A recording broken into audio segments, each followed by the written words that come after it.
Nacho man, yeah. I got to be a Nacho man. Got to be a Nacho man. I got to be a Nacho man. Welcome, Vault Dwellers. My name is Nacho Bidness, and we are back in Fallout 4 today. We're back in Fallout 4 for a couple of reasons. First, I'm waiting for the Wastelanders DLC to drop in Fallout 76. Second, good friend and fellow YouTuber JPic O'Death said, Nacho, I bet that you can't build Dance Dance Revolution in Fallout 4. And I thought about it for a while and said, you know what, I bet I can, and I bet that I can even make it a fully featured arcade game with everything that a normal arcade game does. And so that is what we have done. It took a lot longer than I anticipated, but we've got it working, and we're going to show it off today. So thanks to JPic for the idea. The link to his channel is going to be in the description below. Let's go ahead and turn the machine on, and we have Dance Dance Rebellion. It's Fallout, so all of the names have to be skewed just a little bit. So the neon lights come on, the disco ball comes on, and the attract mode starts. Every arcade game has a static animated attract mode, and that's what we're looking at right now. One of the challenges of this build was making this attract mode smoothly move into the other modes for the machine. I would have dearly loved to have had those arrows falling from the top of the screen, but unfortunately I am working on console, and it does mean that we do still have some limitations. You will see some chug in this settlement, even though there's not much going on around here other than this machine, and that meant that it was just too much. I could not make the arrows fall from the top, and I'm disappointed by that, but otherwise I am very happy with how this turned out. Let's look at the features of the machine. And we're going to start off by saying, well, that sign says tokens only, but I'm sure that I can just put some regular old money in there. I mean, everything will take money, right? And sure enough, tilt. Oh, man. Well, I guess that means that I am going to have to put an actual Nuke-Arcade token in here. That was one of the design features I wanted, was that only Nuke-Arcade tokens activate the play mode of the machine. Does take a little while because the machine is, after all, 200 years old.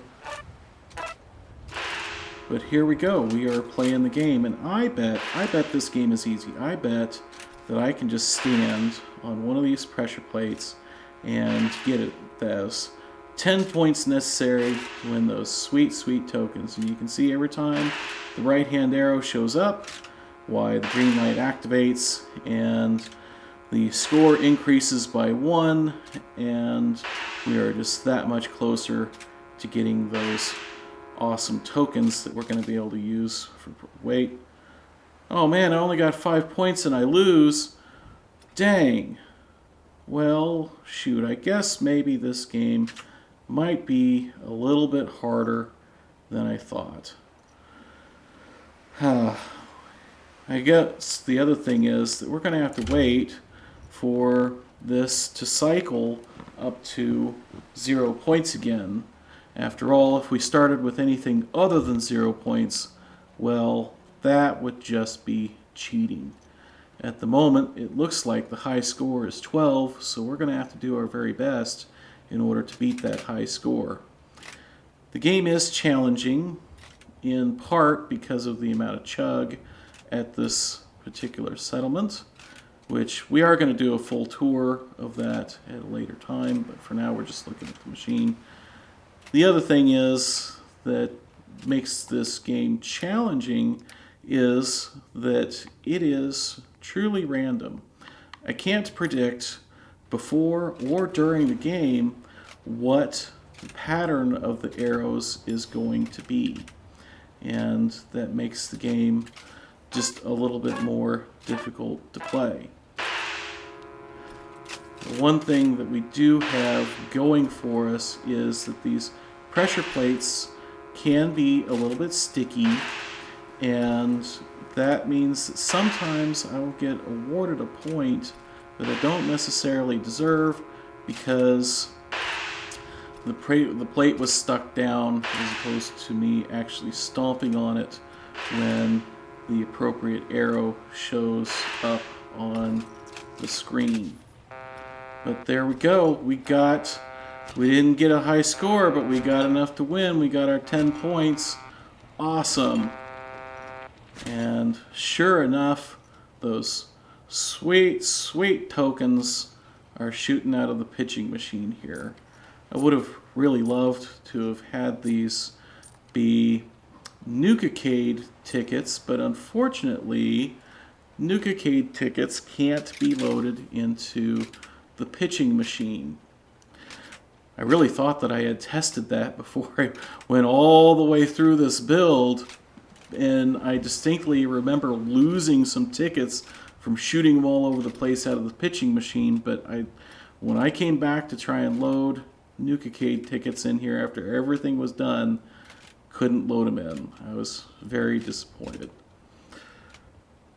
So yeah, those are the features of the machine. We'll take a look behind the scenes and just not necessarily explain everything, but just kind of give a taste of all the electronics required to make this happen. After all, up here, I'm very proud of how neat and tidy this build looks, and the fact that there are no wires showing, at least in the player area. Now, back in the employees only area, that is a very different story.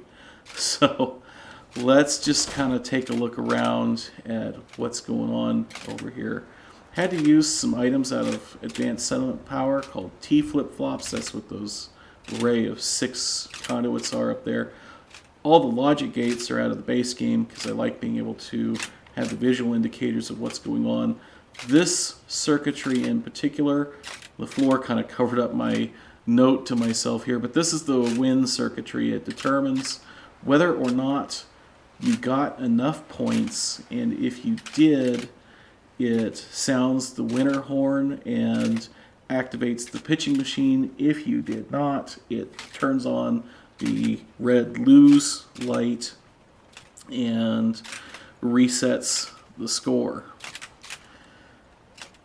This wall over here is the logic gates necessary to run the screen, and we'll come back to that in a minute.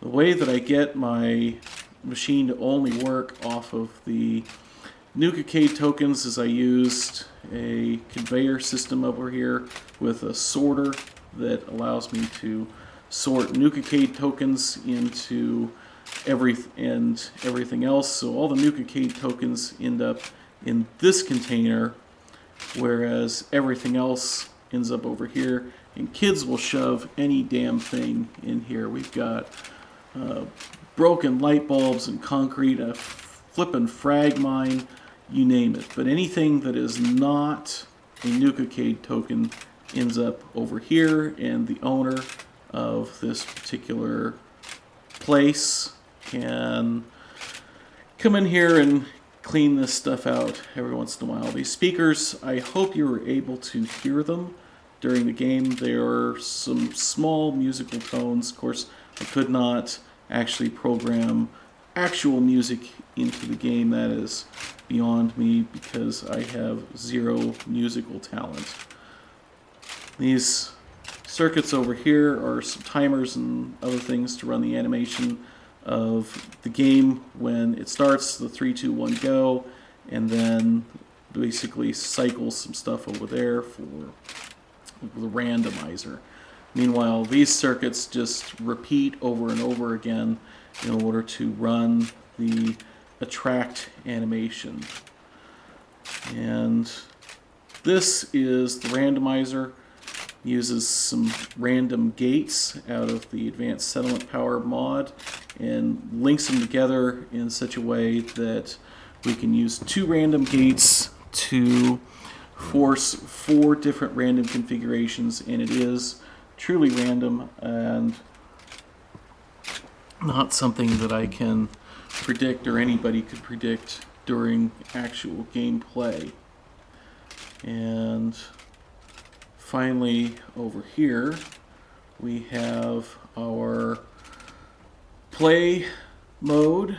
These are some timers along with a T flip-flop that when you get a Nuka-Cade token run through there, it activates this stuff and turns the game on for 30 seconds and then turns it off. This is our attract mode circuitry that if the tilt mode or the play mode are not running, the attract mode runs.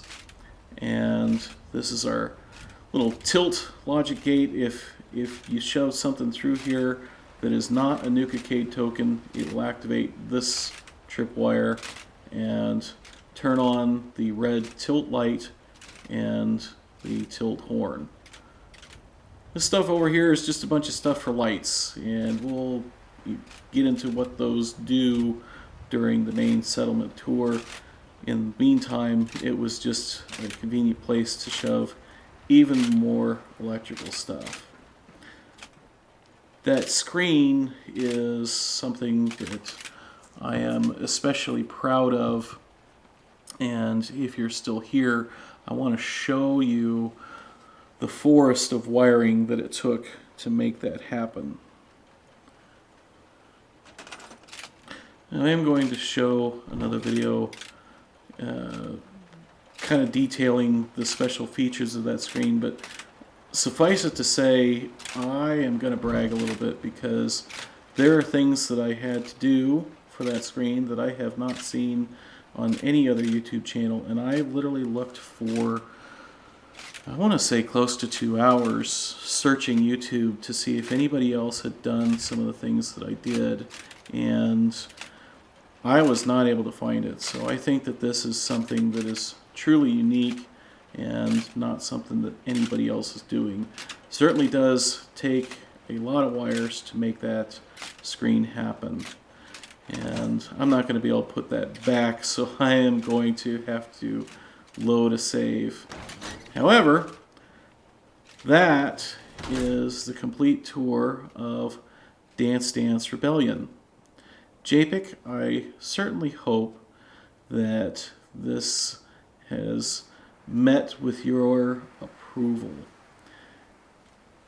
And I hope the same for any of my other viewers as well. If you liked this video, if you thought this was a challenging and unique build, and I am not going to go defend Sanctuary, but if you thought that this was a cool build, please be sure to hit that like button down below. If you did not like, please tell me why in a comment so that I can try and do better for you next time. And if you're not subscribed, please consider subscribing. I will do a complete settlement tour of the rest of this particular settlement and show some of the other things that we've got going on here. So that is coming up, and if you're not subscribed, be sure to subscribe and ring the bell so that you can see that when I release that video. Until then, my name is Nacho Bidness, and I'm saying it's a great big wasteland out there. Let's go have fun in it.